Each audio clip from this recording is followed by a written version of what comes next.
with the downfall of Tsarist Russia and the rise of communism. Any of us who studied any history at all knows that's exactly how World War I took place. Then World War II was fomented between the Zionists, between the German nationalists again, and the Brits to bring us in. And in World War II,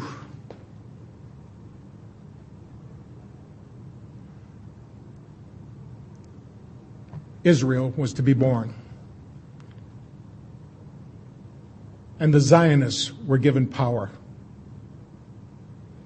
So since the first two wars came off just exactly as that letter said, and that letter used to hang right in the British Museum Library until 1977 when Baron Rothschild became a director.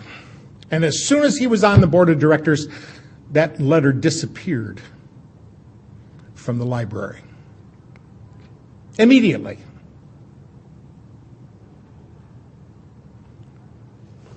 But since that letter so clearly delineated the first two world wars, I think we have to look at it seriously and take it to heart when it says in there so clearly that the Third World War will be fomented between the Zionists and Islam.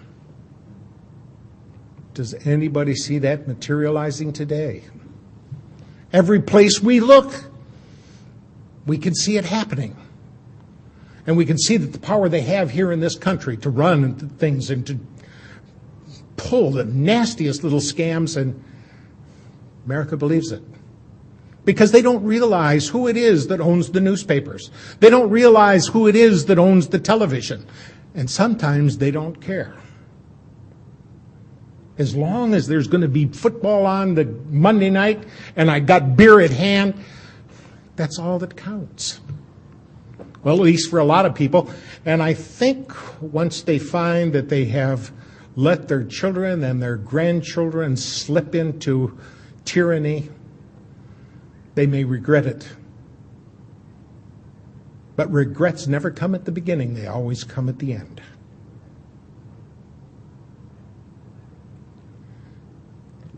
We can see World War III shaping up just exactly like they planned for us.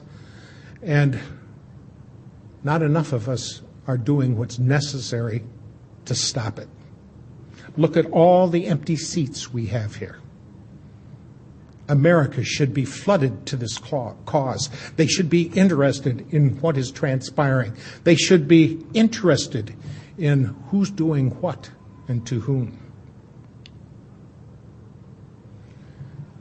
It was right after World War I that J.P. Morgan was given the job of gaining control of the newspapers. They knew they must be able to control human thought with input. And if you can realize that the human mind is a whole lot like a computer, the old garbage in, garbage out effect takes place.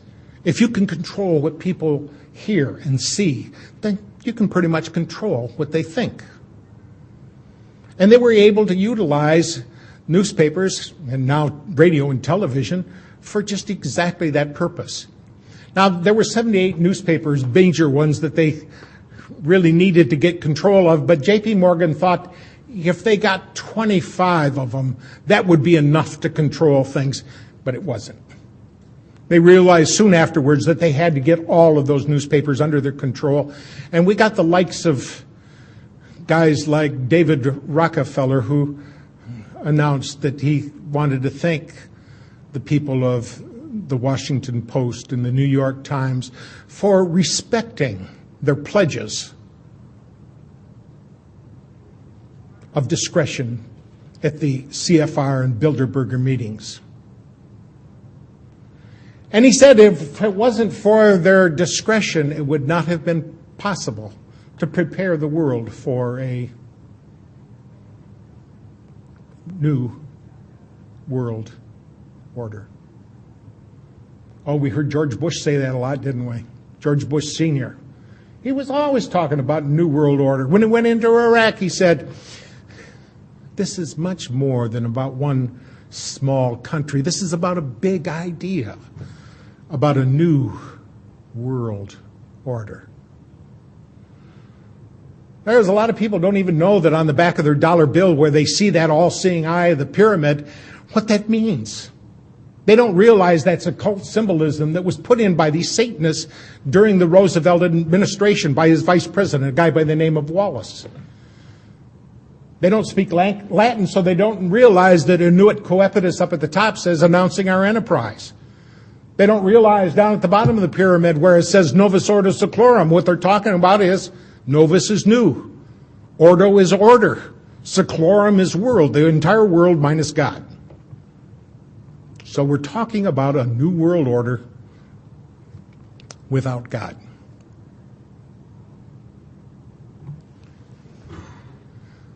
We have little time left. So much of what they've done has been implemented, and we can see that they were able to do a lot of this through fractional reserve banking. That was accomplished several times.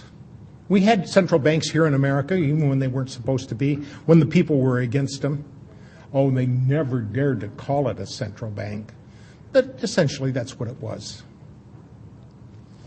The War of 1812 was fought just because people weren't going to have a central bank. But by 1816, at the Treaty of Ghent, we had another central bank here in America. Through this fractional reserves, they are able to change prosperity and poverty. It's all done through the discount.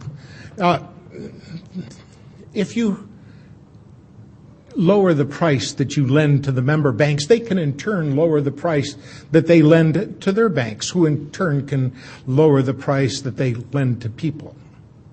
And if it's low enough, people are going to go out there and borrow money and use it and get themselves trapped, not realizing how badly they are pinned in. Because all it takes is a little change on that lever and they start taking money out of the system. And when they take the money out of the system, it becomes sluggish. Just like you, if somebody took 1/3 of the blood out of your body, it would affect you. Well, that's what happened here. They told us that the Great Depression was brought on by people who were investing in the stock market on a shoestring. And because they had only 10% down, they had great marginal swings caused by the leverage of that debt. But the real truth of the matter is, the thing that really brought it down was they removed 1/3 of the money from circulation.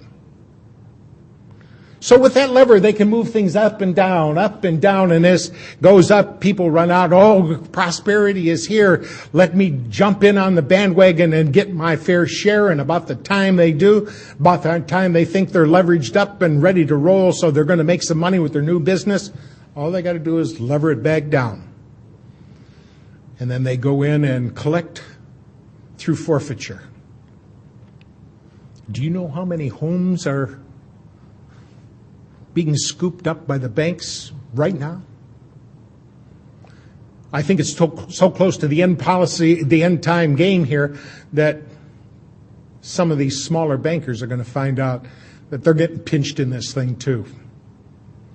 See, it's only the fattest of the fat cats that they really intend to have survive and prosper. They're trying to wipe out the whole middle class. I don't feel like I'm middle class anymore. I feel like I have been reduced to the impoverished. Life is not the same as it used to be. We just do not have the same kind of prosperity that we once had. And if they can have their way, and I see no reason why people in authority with as much power and leverage as they've got, it's going to be difficult to stop them from having their way. We're all going to be reduced to abject penury. Life where you won't have two